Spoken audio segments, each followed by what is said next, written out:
Gold buyers, మీ కష్టాల్లో నమ్మకమైన మీ ఆత్మీయ నేస్తం.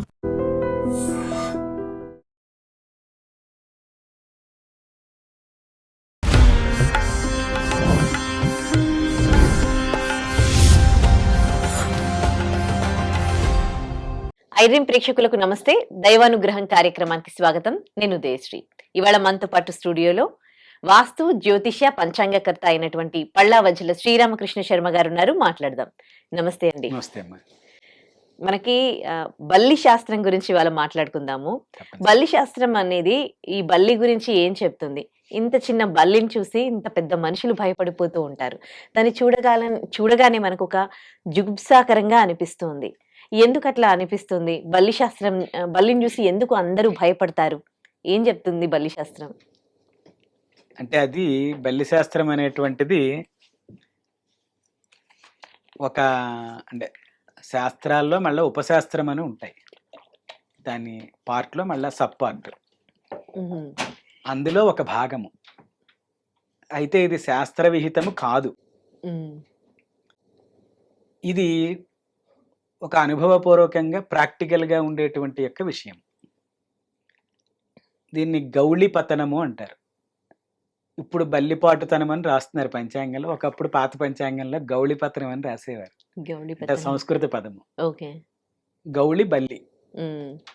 ఇది అంటే ఒకప్పుడు మనకి అన్నీ కూడా ఆటవికమైనటువంటి యొక్క ఊళ్ళు, గ్రామాలు మనవి. ఒక 450 ఒక 500 సంవత్సరాల క్రితం హైదరాబాద్ తీసుకుంటే ఇక్కడ అంతా అడవే ఉండేది. ఈ అడవిలో ఉండేటువంటి వారు అందరూ కూడా చిన్న చిన్న ఊళ్ళన్నీ అడవులే కదండి. తర్వాత అంటే ఆధునికంగా రోడ్లు పడ్డాయి, ఇవన్నీ మామూలుగా వచ్చాయి. అప్పుడు కేవలము వుడ్డుతోటి అంటే కలపతోటి ఇల్లు కట్టుకునేవారు. ఈ కట్టుకునేటువంటి యొక్క సమయంలో పైన భీములు అంటే దోలాలు మొదలైనటువంటివి వేసేవారు. కర్ర స్తంభాలు, కర్ర భీములు, తాటివాసాలు మొదలైనటువంటివి వేసేవారు. ఈ వేసినప్పుడు ఎక్కువగా ఈ బల్లులు ఏవైతే ఉంటాయో ఈ బల్లులు విషపూరితము.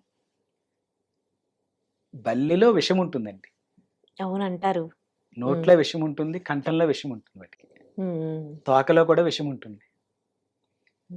ఈ విషపూరితమైనటువంటి పైన తిరుగుతూ ఉంటాయి సతహాగా, గోడ మీద పక్క నుంచి ఎక్కువ పైన ఉంటాయి. అంటే అవి ఎక్కువ మీకు చెక్కని అతుక్కుని ఉంటాయి. సిమెంట్ కన్నా ఇప్పుడు చాలా చోట్ల బల్లులు లేవు, ఏదో అక్కడ ఒకటి అరా తప్ప. ఒకప్పుడు పాతిళ్ళన్నీ కూడా కలపతోటి తయారు చేసేవారు. కలపకి జీవం ఉంటుంది కాబట్టి బల్లి అక్కడ ఉండేది. ఇప్పుడు సిమెంట్కి జీవం లేదు కాబట్టి పెద్దగా ఉండట్లేదు.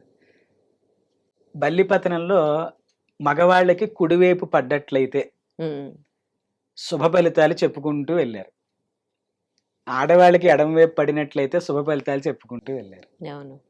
అలాగే వ్యతిరేక్తంగా పడితే దోషము అని అర్థం. అది సామాన్యమైనటువంటి యొక్క నియమం మాత్రమే, అది విశేషం కాదు. అంటే ఎందుకు కాదు అంటే ఇవి పైనుంచి పడేటువంటి సమయంలో స్వతహాగా మనకి చెక్కలు ఉంటాయి, చెప్పాను కదా. ఈ చెక్కల కింద మనం పడుకుంటాం మంచం వేసుకుని. స్వతహాగా ఈ పడుకున్నప్పుడు గురక విధానంలో కానీ లేకపోతే కొంతమందికి నోరు తెరుచుకుని పడుకోవడం అలవాటు ఉంటుంది. పడుకున్నప్పుడు ఏమవుతుంది, ఆ బల్లి అక్కడ విడిచిపెడితే కనుక ఆ బల్లి మన నోట్లో పడచ్చు. కానీ నిద్దట్లో మనకేం తెలియదు, దాన్ని అవలచ్చు, ఉమ్మేయచ్చు, వేరే విషయం. అది విషపూరితం కాబట్టి లోపల ఉండేటువంటి యొక్క శరీరాన్ని తినేసి మరణం కలుగుతుంది. పైన పడినంత వరకు ఏ దోషం ఉండదు, లోపల పడ్డప్పుడు దోషం వస్తుంది. ఉట్ల మీద పూర్వం పెరుగులు పాలు ఉంచేవారు, తోడు పెట్టేవారు. ఆ సమయంలో గనక ఎప్పుడైనా లేదా పొయ్యి పక్కన పెట్టేవారు, వేడిగా ఉన్నాయి పాలు అని చెప్పి మూత పెట్టరు, చల్లారిన తర్వాత పెట్టారు. లేకపోతే ఫుడ్ కూడా అంత అన్నమైనా పులుసైనా ఇవన్నీ. ఆ సమయంలో పైనుంచి బల్లి పడడానికి అవకాశాలు ఉంటాయి. పతనము, బల్లి పడడము. పతనం అంటే బల్లి పడుట అని అర్థం. అందులో ఆ పడినప్పుడు తోక విడిచేస్తుంది ఒక్కొక్కసారి కంగారులో. మనమైనా బల్లిని ముట్టుకుంటే కిందకి తోక పడేస్తుంది, మళ్ళీ కొత్త తోక సృష్టించుకుంటుంది బల్లి. అందులో కూడా విషం ఉంటుంది.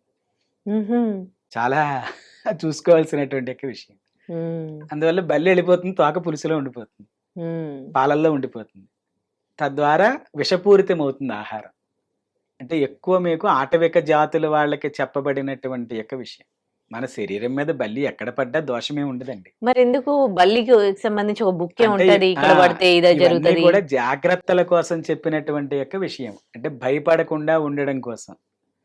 ఎందుకు మగ భయపడతారు అసలు? బల్లిని చూసి అదే ఎందుకు అది భయపడతారు? విషం కదండి. విషయం అనేనా లేకపోతే అది దాని ఒక వికృతమైనటువంటి యొక్క స్వభావం కలిగినటువంటిది.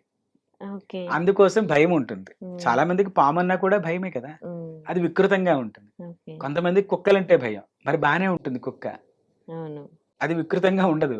కానీ భయం ఉంటుంది. భయం వేరు, అక్కడ ఉండే జీవి వేరు. ఉమ్, అందుకోసం శరీరం పైన ఈ పక్కన పెడితే మంచిది, ఈ పక్కన పెడితే చెడ్డది ఇలా చెప్పుకుంటూ వెళ్ళారు ఆడవాళ్ళకి, మగవాళ్ళకి. ఉమ్. ఇవేమిటి అంటే కేవలము మనం భయపడకుండా ఉండడం కోసం. దోషాలు అనేవి ఏం లేవు. దోషాలు అనేటువంటి ఏమి ఉండదండి. కేవలం మనం తీసుకునేటువంటి యొక్క ఆహారంలో పడితే ఆహారము విషపూరితం అవుతుంది. ఉమ్, బల్లికి స్వతహాగి ఇంత దూరంలో ఉండే వస్తువును లాక్కునే గుణం ఉంటుంది. ఉమ్, ఎలా లాక్కుంటుంది అంటే గమ్ అనమాట అది. ఆ ఉమ్, గమ్ముతో లాగేసుకుంటుంది. విత్ ఇన్ సెకండ్స్ లో లాగేసుకుంటుంది. ఉమ్, అంచేత ఆహార పదార్థాలు కూడా కలుషిమవుతాయి, విషమవుతాయి.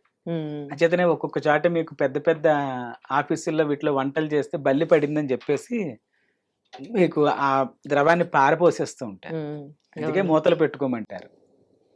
అంచేత ఇవి కేవలం మన శరీరం పైన పడినంత మాత్రాన్ని ఏమీ ఉండదు. అంటే ఎందుకు ఉండదు అంటే ఒక్కొక్కసారి బల్లి పడింది ఇక్కడ తొడ మీద. ఉమ్, పడినప్పుడు నేను గమ్ముని ఏదో పడిందని ఇలా కొట్టాను. ఆ విషయం దీని మీద వస్తుంది. ఉమ్, శరీరం పైన ఏర్పడదు. ఒక్కొక్కసారి అది విషరూపంలో ఉంటుంది కాబట్టి మన శరీరంలో కూడా ఎంతో కొంత విషం వెళ్తుంది. ఉమ్, అర్థమైందండి మీకు? ఆ, అదే. అంటే మన శరీరం పైన ఎక్కడ పడ్డా గమ్ముని చెయ్యి వెళ్ళిపోతుంది. చీమ అవును. కొడితే వెంటనే చంపేస్తాం. సేమ్ ఇది కూడా అంతే. ఉమ్, అందుకని ఏంటంటే చాలా జాగ్రత్తగా పడుకునేటువంటి వారు పూర్వం. అటు తిరుగో ఇటు తిరుగో. ఉమ్, అంచేతనే చాలా వరకు గమనిస్తే మగవాళ్ళు ఎడమవైపు తిరిగి పడుకుంటారు, ఆడవాళ్ళు కుడివైపు తిరిగి పడుకుంటారు పడుకునేటువంటి విధానంలో కూడా. ఉమ్, ఆడవాళ్ళకి ఇప్పుడు పైకి ఎడం భాగం వస్తుంది, మగవాళ్ళకి ఇటు తిరిగి పడుకుంటే ఇది కుడి భాగం వస్తుంది. బల్లి పడ్డా ఇక్కడ బల్లి పడింది కాబట్టి నాకు ఎడం వైపు పడిందని ఆడవాళ్ళు సంతోషిస్తారు. మంచిగా చెప్పడం వల్ల మగవాళ్ళకి ఇటువైపు పడడం వల్ల మంచిగా చెప్పారు కాబట్టి వాళ్ళు సంతోషంతో ఉంటారు. ఉమ్, మగవాళ్ళకి ఎడం వైపు పడ్డా, ఆడవాళ్ళకి కుడివైపు పడ్డా అప్పుడు ఆందోళనకి వెళ్తారు. ఉమ్, ఓకే. అందుకనే మీకు కంచి వెళ్తే 3 బల్లులు రెండో ఉంటాయి కదా, వాటిని ముట్టుకుంటే బల్లి ముట్టుకున్నా బల్లి పడ్డా దోషం లేదు అని ఒక నానుడి. నిజంగానే అది ఉందా అండి? దాన్ని ముట్టుకోగానే అది లేదండి. అది అసలు ఏంటంటే దోషాలే ఈ లేవంటున్నారు భయపడుతూ మీరు. ఉంటారనేటువంటి ఒక ఉద్దేశం తోటి అక్కడ కంచి పరమాచారి వారు ఏర్పాటు చేసినటువంటి యొక్క నిర్ణయం. ఓకే. అక్కడ ఆ బల్లులు పెడితే ఇక్కడికి వచ్చి ముట్టుకుంటే ఆ భయం తొలగుతుందని. చేత బల్లి పడడం వల్ల పెద్దగా మనుషులకైతే ఏమీ లేదు. అది విషపూరితమైన వస్తువు కాబట్టి ప్రమాదం కలగచ్చు. ఓకే. అది జాగ్రత్త కోసం చెప్పబడినటువంటి యొక్క విషయం. ఓకే. బలిశాస్త్రం గురించి తెలియజేసినందుకు థ్యాంక్ యూ అండి. నమస్తే. And for more videos, Please subscribe to iDream.